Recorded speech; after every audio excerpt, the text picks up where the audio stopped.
고린도전서 15장엔 우리가 잘 아는 것처럼 부활장이라고 불려지는 성경 말씀입니다. 그리스도의 부활에 대한 이야기와 죽은 자의 부활에 대한 메시지가 이 성경 말씀 안에 담겨져 있습니다. 특별히 오늘 성경 말씀인 12절 말씀에 사도 바울이 문제 제기를 하고 있습니다. 그리스도께서 죽은 자 가운데서 다시 살아나셨다 전파되었는데 문제는 교회 안에 어떤 사람들이 그 부활의 소식을 믿지 못하는 그런 자들이 있었던 것 같습니다. 그래서 어떤 사람들은 어찌하여 죽은 자 가운데 부활이 없다 하느냐라는 이 문제를 제기하게 됩니다. 아마도 그 당시 사회 가운데는 부활을 믿지 않는 사도계파 같은 사람들도 분명히 있었을 것이고, 또한 그리스도의 부활을 제대로 이해하지 못해서 부활을 믿지 못하는 그런 사람들도 분명히 있었을 겁니다. 이제 그런 과정 속에 사도 바울은 이 15장의 말씀을 통해 그리스도의 부활, 또 죽은 자의 부활에 대한 메시지를 분명하게 우리에게 선포하려고 하고 있습니다. 그 결과로 우리가 이 부활에 대한 확실한 믿음과 또 메시지를 깨닫게 되는 그런 은혜가 우리에게 주어지게 되는 것입니다. 특별히 오늘 성경 말씀에 반복되고 있는 메시지 하나는 죽은 자의 부활이 없으면 그리스도도 다시 살아나지 못하였다라는 말입니다. 13절 말씀도 또 15절 말씀에도 또 더 나가서 마지막 말씀 가운데도 지금 이 말씀이 계속 반복되고 있죠. 16절 말씀에도 그렇게 반복되고 있습니다. 죽은 자의 부활이 없다면 그리스도도 다시 살아나지 못한다라는 그 메시지를 전하면서, 그러면 그리스도가 다시 살지 못했다면 어떤 일이 벌어지는가를 이 부활장 말씀을 통해 우리에게 설명하고 있는 겁니다. 오늘 성경 말씀에 보면 사도 바울은 그리스도의 부활이 없다면, 죽은 자의 부활이 우리 가운데 없다면 우리가 맞이하게 될 현실을 몇 가지 소개하는데, 그 첫 번째가 14절 말씀, 그리스도께서 만일 다시 살아나지 못하셨으면 우리가 전파하는 것도 헛것이요. 자, 여기서 말하는 헛것이라는 이 말은 마치 공수표와 같은 것, 어쩌면 본질과 토대가 가짜가 되고 속이 텅 비어 있는 그것을 바로 헛것이라고 이야기합니다. 가장 먼저 그리스도의 부활이 없으면 우리가 전파하는 것이라는 것은 우리가 수고하고 우리가 목숨을 걸고 우리가 열심히 하고 있는 그 모든 일이 무의미하고 아무 가치가 없는 일이 된다라는 것을 의미하는 거죠.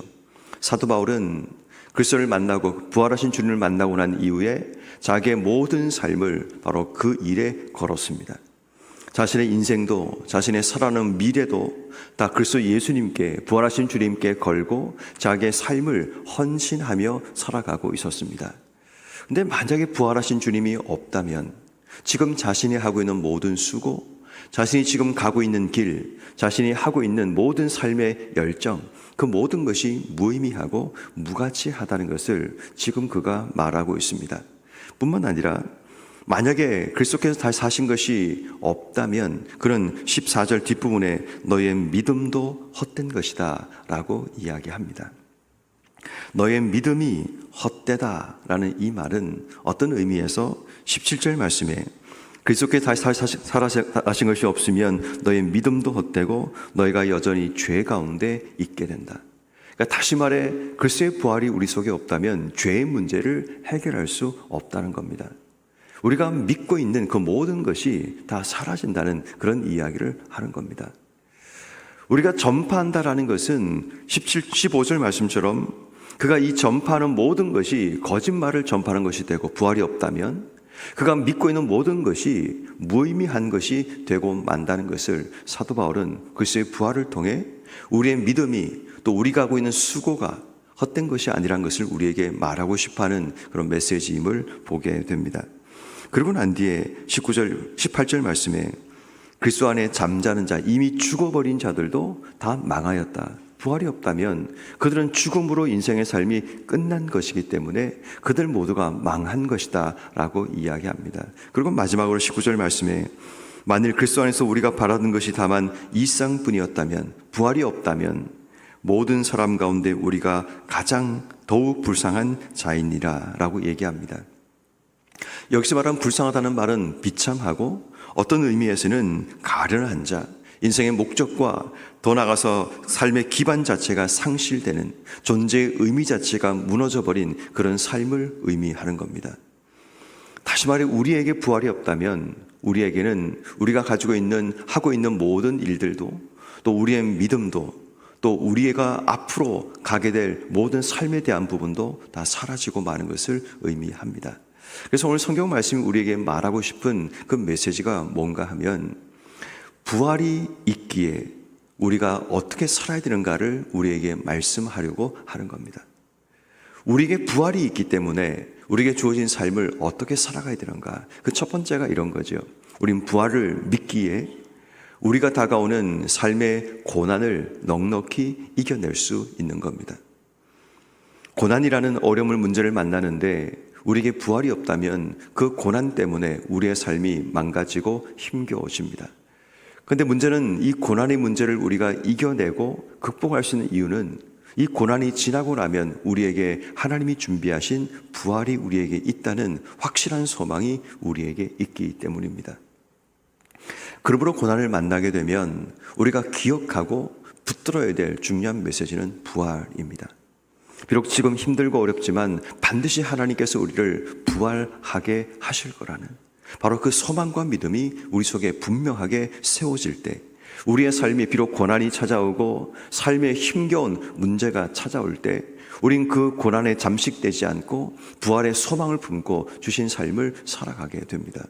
다시 말해 우리에게 희망이 없다면, 우리에게 미래가 없다면 지금 현재 고난, 그 고난 앞에 우린 절망하고 손을 늘어뜨리는 삶을 살게 될 겁니다.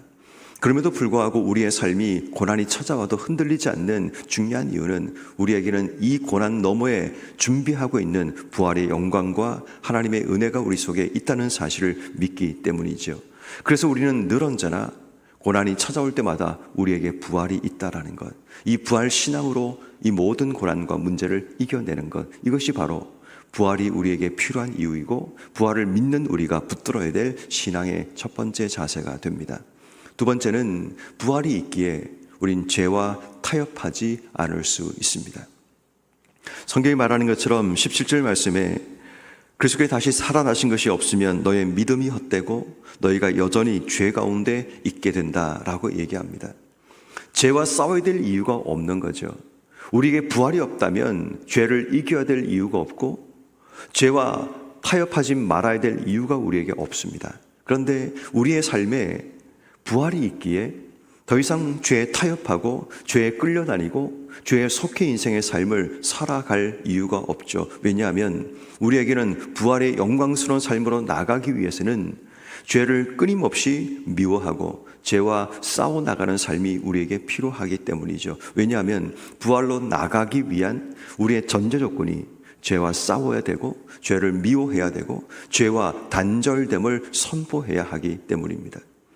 다시 말해 우리에게 부활이라는 그 길로 나갈 생각이 없다면 이 땅에서 내 맘대로 내 뜻대로 살아가면 되지만, 우리에게는 영광스러운 예수 그리스도를 통해서 주신 그 하나님의 은혜를 통해 우린 죄와 싸우고 하나님이 준비하신 부활의 영광 속에 나갈 수 있는 그런 자격과 은혜가 우리 속에 주어진 겁니다.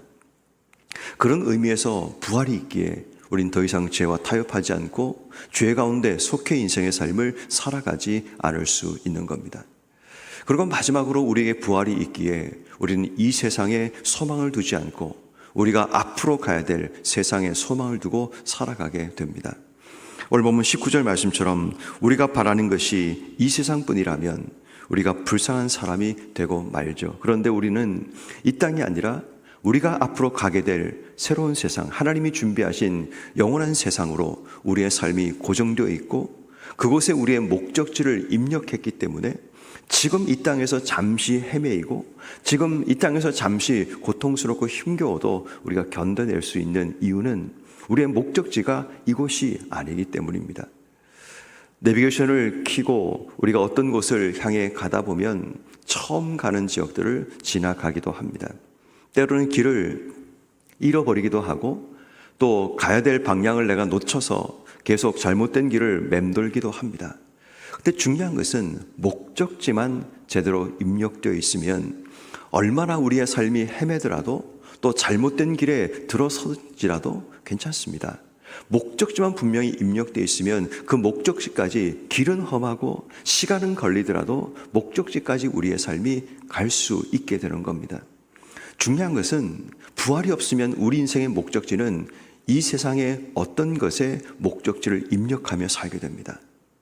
때로는 성공이라는 목적지를 입력하기도 하고, 또 편안함이라는 목적지를 입력하기도 하고, 또 남들의 시선이라는 목적지를 입력해서 남들이 나를 어떻게 보는지, 또 내게 성공이라는 그 개념이라는 목적지를 입력하는 순간 우리의 삶은 그 목적지를 향해 끊임없이 달려가게 되지만, 그럼 우리의 목적지가 이 세상의 어떤 것이 아닌 하나님 나라의 어떤 것이 된다면 우리는 이 땅 가운데 주어지는 힘들고 어려운 삶의 길들, 때로는 내가 원하는 것이 주어지지 않는 그 모든 삶의 여건들, 그것 때문에 우리의 삶이 절망하지 않는 겁니다. 왜냐하면 목적지가 분명히 세워지는 이상 우리는 매일마다 그것을 향해 달려가는 인생이 될 수 있기 때문입니다. 그러므로 부활은 우리로 하여금 우리가 어디로 가야 되는지, 어떻게 살아야 되는지, 무엇을 가지고 이 땅의 삶을 살아야 하는가를 분명하게 우리에게 보여주고 있습니다.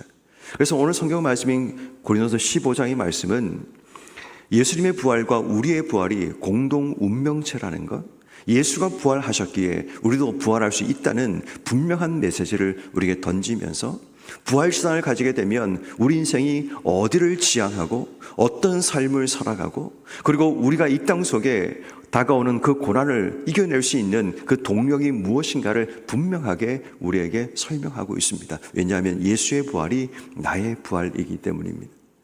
부활을 믿고 부활신앙을 가진 자들의 인생의 목적지는 이 땅이 아닙니다.